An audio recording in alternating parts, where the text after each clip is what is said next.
The war in Ukraine has fundamentally changed the way in which wars are fought. Innovations like ubiquitous surveillance, swarms of long-range drones attacking targets deep in the rear, AI-enabled targeting, and kamikaze FPV drones turning large swathes of the front lines into kill zones have forced militaries around the world to adapt their doctrines, strategies, and equipment. In the process, many previously vaunted weapon systems have been consigned to the trash can of history, particularly on the Russian side. The latest of those is one of Russia's rarest, most expensive and heavily armored vehicles, the BMO-T Heavy Armored Personnel Carrier. According to some reports, Ukraine has caused the extinction of this one-of-a-kind vehicle, much to President Vladimir Putin's chagrin. Here's what makes, or rather made, the BMO-T special, and how Ukraine brought its service to an abrupt end. In many ways, the BMO-T is a unique vehicle in modern warfare. It's essentially a Russian heavy armored flamethrower vehicle specifically designed to transport and support thermobaric rocket teams, which are euphemistically classified as flamethrowers in Russian service. While several Western armored vehicles offer comparable or even superior protection and functionality, no Western military has yet put into service an armored vehicle designed specifically for thermobaric-based operations. That's mostly down to differences in military doctrine between Russia and NATO armies. Russia's military doctrine integrates thermobaric weapons as a core component of its strategy, particularly in urban combat scenarios and for breaching fortified positions. Russia often assumes, correctly, that it will have limited air superiority, making ground-based thermobaric systems a critical alternative for delivering massive explosive power. In contrast, while the US and other NATO member states made extensive use of previous iterations of flame-producing weapons, such as traditional flamethrowers in World War II and napalm bombs in Vietnam in modern times, they treat thermobaric weapons as niche tools rather than core assets. Thermobaric weapons work by combining the devastating effects of fuel combustion and air pressure. When a thermobaric weapon hits its target, it disperses a cloud of flammable aerosol, which quickly spreads over a vast area. Then, a second charge ignites the aerosol, creating a large cloud of flames that quickly burns anything within the blast radius. This rapid local combustion forces the surrounding air to rush to the blast zone, creating a devastating wave of pressure that can demolish entire structures and incinerate everyone inside. While both NATO and Russia possess thermobaric capabilities, Russia employs them as aerial denial and psychological warfare tools in urban and defensive scenarios, while Western militaries tend to use them selectively and with greater precision. The US primarily uses thermobaric weapons like the air-dropped BLU-82 Daisy Cutter or thermobaric Hellfire missiles for precision strikes on specific targets like caves or isolated strongpoints, where the pressure wave is most effective. Russia, on the other hand, has dedicated formations for flame weapons. According to a 2021 report by the US Army's Foreign Military Studies Office, Russia has thermobaric squads and platoons in the nuclear, biological, and chemical, or NBC, companies of its maneuver brigades. However, company-sized thermobaric units are limited to flamethrower battalions in the NBC defense regiments of the Combined Arms Armies, Tank Army, and Army Corps. A typical Russian flamethrower battalion consists of 2 companies of shoulder-launch light flamethrowers and 1 company of vehicle-launch heavy flamethrowers. And it's precisely the shoulder-launch flamethrower carrying infantry that the BMO-T was built to protect. BMO-T is short for Boyevaya Mashina Ognemyochikov Tyazeli, which translates as Flamethrower Combat Vehicle Heavy. Like so many other Russian platforms, it's built on top of the chassis of the T-72B main battle tank. In the late 1990s, the recently formed Russian Federation was struggling to renew its aging military, while trying to recover from the economic crisis caused by the fall of the Soviet Union and the economic shock therapy that followed. It needed new vehicles that could fulfill specialized combat roles at the lowest cost possible, and a heavily armored personal carrier to transport and support specialized flamethrower troops on the battlefield became one of the priorities. Designing a completely new vehicle from the ground up for such a niche role simply wasn't feasible for the cash-strapped and corruption-riddled nation. So they turned to the old battle horse, the T-72B. Around 18,000 T-72s of various types had been built since the 1970s, with most being of the upgraded T-72B variant introduced in the 1980s. So there were plenty of these cost-effective, if flawed, tanks on hand, with many already obsolete for the needs of the modern battlefield.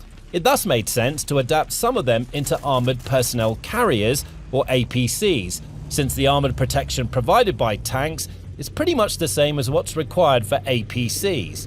In fact, the BMO-T wasn't the first Russian attempt at converting its piles of aging, obsolete battle tanks into APCs, although it proved significantly more successful than its predecessor, the BTR-T.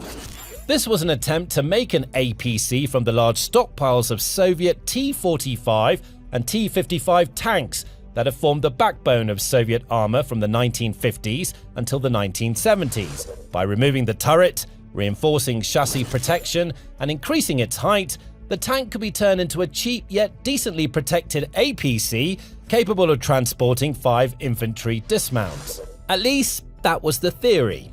The BTR-T was clearly designed for a more diverse mission profile than the BMO-T. Unlike the latter, which, as we'll see shortly, is light on weaponry, the former had a higher variety of armaments, including a 2A-42 autocannon and a concourse anti-tank guided missile system, or ATGM. However, due to many design flaws such as low dismount capacity, a cramped interior, and weak protection, the BTR-T was not approved for serial production and quietly canned. Nonetheless, experiments with a new, more mission-specific APC based on the T-72B continued, and by the early 2000s, the first BMO-T entered service. The main focus of the vehicle is the transportation of flamethrower troops and the shoulder-mounted thermobaric weapons. Accordingly, the adaptations to the T-72B tank were mainly carried out on the top and sides of the vehicle, with much of the original chassis, engine, transmission, and running gear left largely untweaked. The result is a vehicle that's almost 24 feet long, 12.4 feet wide, and 7.4 feet tall, that weighs just under 44 tons. It carries a crew of 2, plus up to 7 transported infantrymen, and is reportedly powered by the same V84M 4-stroke V-shaped 12-cylinder multi-fuel liquid-cooled diesel engine used in the original T-72B. Combined with the T-72B's 8-gear transmission, this engine allows the BMO-T to reach speeds of just over 37 miles per hour on paved roads and almost 25 miles per hour off-road. However, the reuse of the dodgy T-72 transmission also means that the BMO-T suffers from the same poor reverse speed that has dogged the tank for decades. But while the BMO-T only received minor modifications under the hood, substantial modifications were made above it to accommodate the 7 infantrymen and their weapons. For example, some of the internal components, such as fuel tanks, were shifted to the upper section of the vehicle's sides, between the crew compartment and the side armor. 2 additional partially protected hatches were added to provide firing positions for the passengers, along with additional vision devices embedded on each side of the roof to provide a modicum of situational awareness. There are also armored hatches on the rear section of the roof, which can be swung upwards for ease of mounting and dismounting. Towards the rear of the vehicle, multiple stowage bins were also mounted on each side of the chassis. In addition to the extra storage they provide, these extra bins also partially offset troop vulnerability while mounting or dismounting. Due to the BMO-T retaining the T-72's original engine compartment, passengers had to climb down from the engine deck while dismounting from the vehicle, exposing themselves in the process. The extra bins provide a level of cover, with a spring-loaded pedestal incorporated at the very back, making climbing up and down from the rear of the vehicle a bit less dangerous and cumbersome. That feature is probably most welcome for the infantrymen being transported, given the very limited firepower available on the BMO-T itself. Russia seems to have opted for lighter armaments to make room for more capacity to transport troops and their weapons, but it does seem shockingly poorly armed compared to most of its competitors. Now, these details on Russia's seemingly invincible weapon are the kind of cutting insight and analysis you'll find in all our videos here on the Military Show. If it's important to you to know the real story behind the headlines, make sure you subscribe to the channel, you won't regret it. Now, the BMO-T's lack of weaponry speaks for itself. The vehicle's main, or to be more precise its only built-in armament, is an NSV 12.7mm Utios or cliff-heavy machine gun. Named after the initial letters of the three designers' last names, Nikitin, Sokolov and Volkov, the NSV was first deployed during the Soviet invasion of Afghanistan in the late 1970s.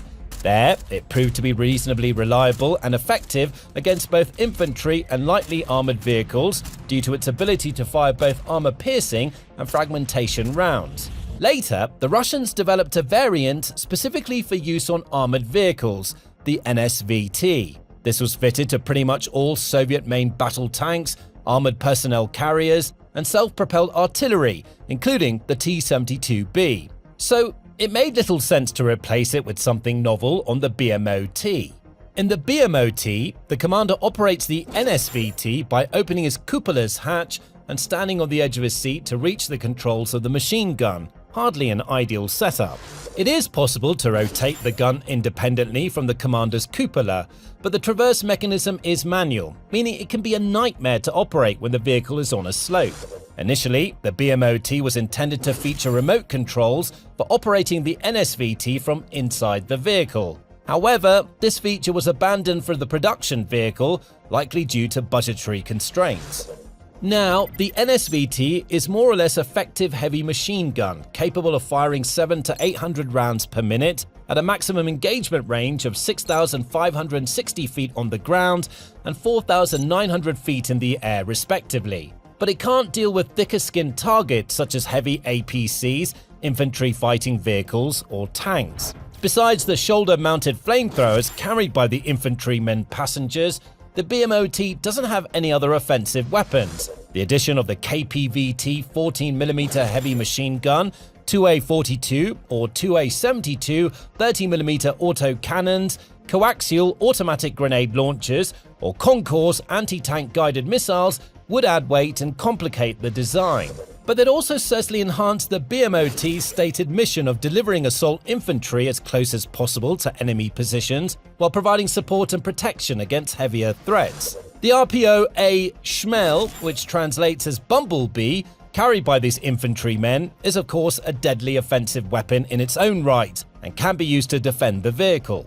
But there are serious limitations. Developed in the 1970s and commissioned in the late 1980s, it's a much lighter, safer, and more effective means of delivering flames to enemy positions than the LPO-50 conventional flamethrowers it replaced. The 93mm caliber weapon delivers a blast radius of 164 feet in open spaces and 262 feet in closed spaces, over an effective range of over 1,300 feet. However, due to the rocket's backblast and the lack of a firing port in the vehicle, it's not possible to fire the RPO from inside the BMO-T without incinerating the crew and passengers in the process. So, the flamethrower troops have to either fully expose themselves by dismounting or partially expose themselves by popping out of the upper hatches to engage targets with their RPO rockets. But while it might be critically light on offensive capabilities, as mentioned at the start of the video, in terms of defensive capabilities,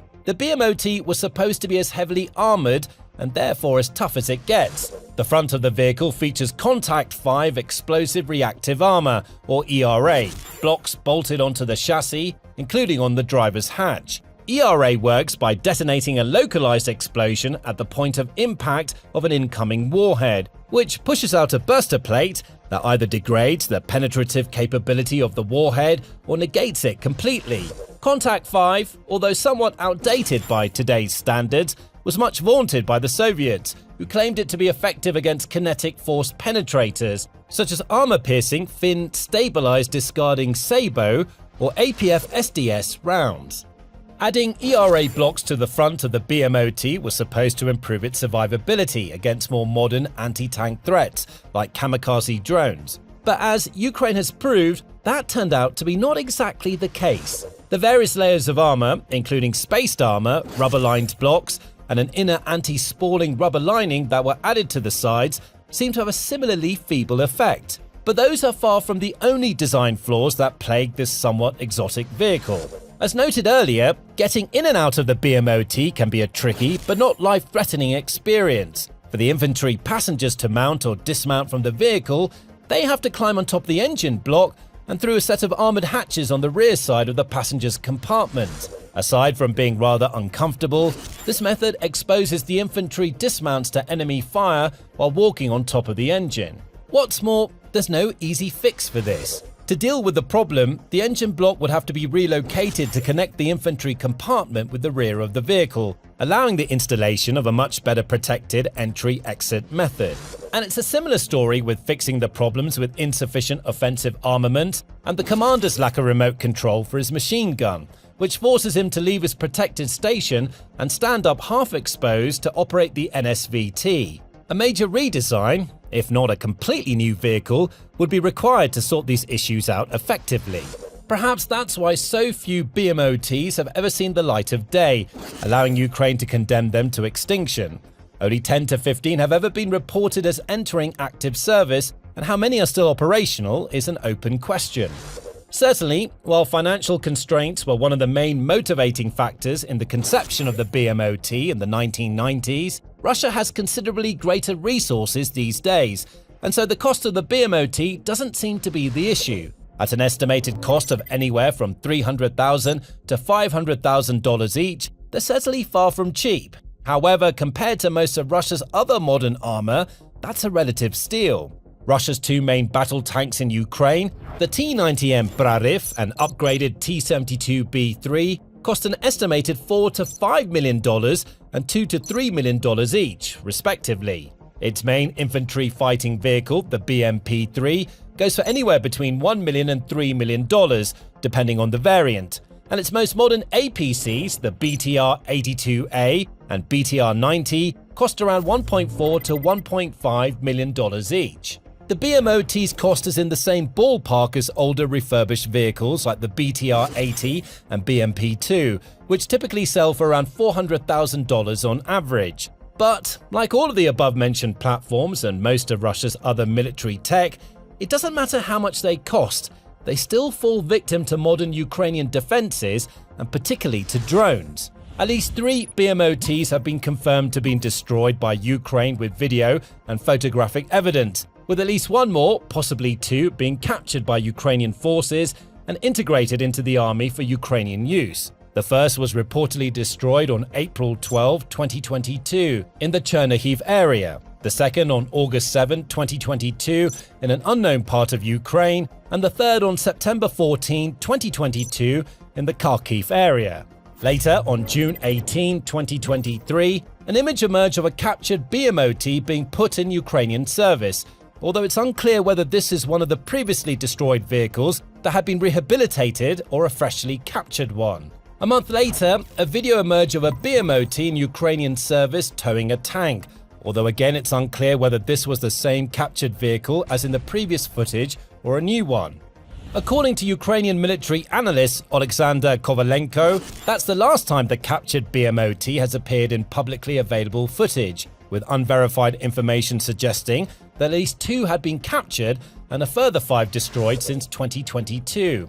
According to him, according to available information, these losses mean that Russia only has a maximum of 1 single operating BMO-T left in service, or none left at all. He concludes that, actually, the BMO-T can be considered an extinct type of Russian equipment during the period of the full-scale war in Ukraine. However, following simple arithmetic, it's probably a bit early to come to that conclusion.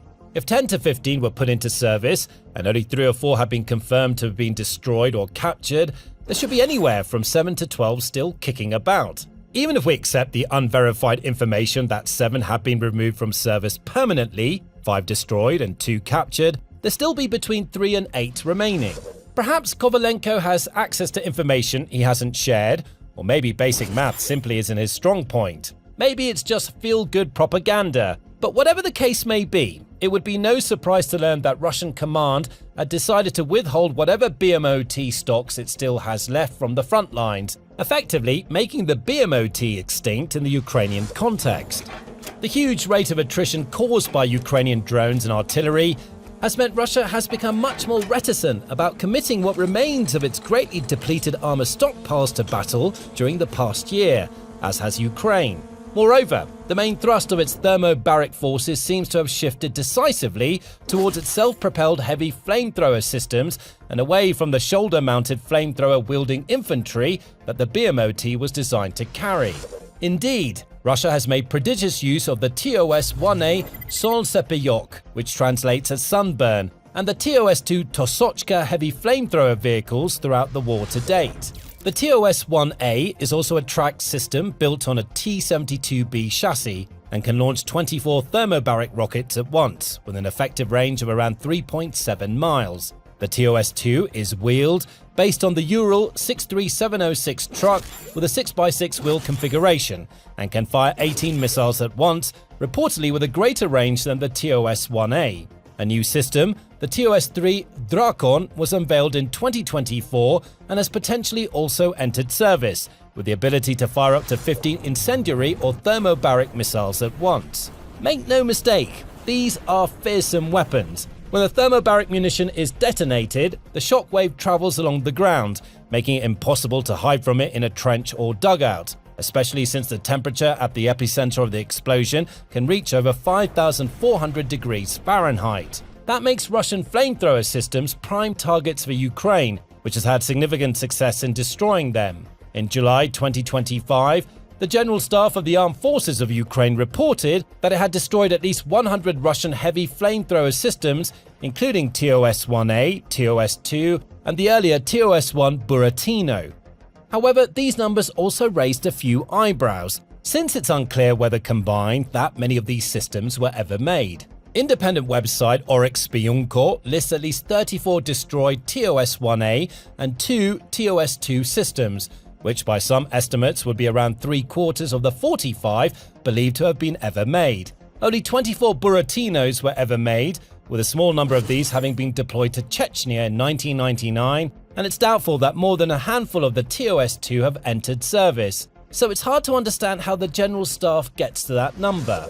Nonetheless, as the Ukrainian military website Militani points out, the destructive power of these weapons means that they remain a top priority target for Ukraine. And if Ukraine has actually managed to cause the extinction of one of the main components of Russia's thermobaric forces, the last place you'll hear complaints is in Ukrainian trenches and dugouts across the front lines. Now, we'll keep you updated as more information emerges, so subscribe to the channel so you don't miss out. Thanks for watching.